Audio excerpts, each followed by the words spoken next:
जो इंसान पुण्य करता है उसे भगवान परेशानी में क्यों डालते हैं? दोस्तों, अक्सर हमारे मन में एक सवाल उठता है। जो इंसान सच्चाई के रास्ते पर चलता है, दूसरों का भला करता है, किसी का बुरा नहीं सोचता, फिर भी उसकी जिंदगी में दुख, कष्ट और परेशानियां क्यों आती हैं?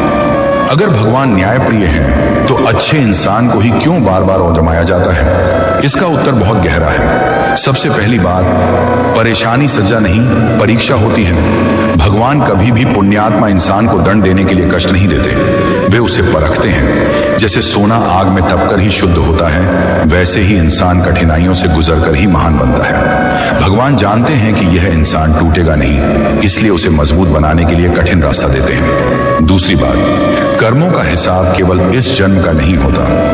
हम जो आज भोग रहे हैं, वह सिर्फ आज का परिणाम नहीं है, यह पिछले जन्मों के अधूरे कर्मों का फल भी हो सकता है। पुण्य करने वाला इंसान उन पुराने कर्मों को जल्दी काट लेता है, इसलिए कभी कभी ऐसा लगता है कि अच्छे इंसान को ही ज्यादा दुख मिल रहा है, जबकि सच यह है कि उसके बुरे कर्मों का हिसाब जल्दी साफ किया जा रहा है। तीसरी बात, भगवान रास्ता आसान नहीं करते, इंसान को ताकतवर बनाते हैं। भगवान ये वादा नहीं करते कि तुम्हारी जिंदगी में कभी दुख नहीं आएगा। वे यह वादा करते हैं कि जब दुख आएगा, तब वे तुम्हें उसे सहने की शक्ति देंगे। पुण्यात्मा व्यक्ति को भगवान धैर्य, समझ और विवेक देते हैं, ताकि वह हर हाल में सही रास्ते पर बना रहे। चौथी बात, भगवान अपने प्रिय को ज्यादा परखते हैं। महाभारत में देखिए, श्री कृष्ण के सबसे प्रिय पांडव थे, फिर भी उन्हें वनवास मिला, अपमान सहना पड़ा, युद्ध लड़ना पड़ा। भगवान राम को ही देख लीजिए, मर्यादा पुरुषोत्तम होकर भी उन्हें वन जाना पड़ा। इसका मतलब यह नहीं कि भगवान उनसे नाराज थे, बल्कि वे उन्हें आदर्श बनाना चाहते थे। पांचवी बात, दुख इंसान को अहंकार से बचाता है।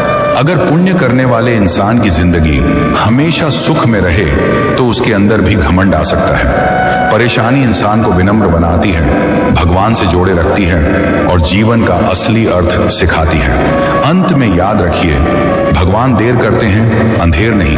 पुण्य कभी व्यर्थ नहीं जाता। जो इंसान अच्छे कर्म करता है, उसका फल उसे जरूर मिलता है। कभी इस रूप में कि उसका दुख कम हो जाता है, कभी इस रूप में कि उसकी आत्मा मजबूत हो जाती है, और कभी इस रूप में कि भगवान खुद उसका सहारा बन जाते हैं। इसलिए अगर आप सही हैं, सच्चे हैं और फिर भी परेशानियों में हैं, तो समझ लीजिए भगवान आपको गिराने नहीं, ऊंचा उठाने की तैयारी कर रहे हैं।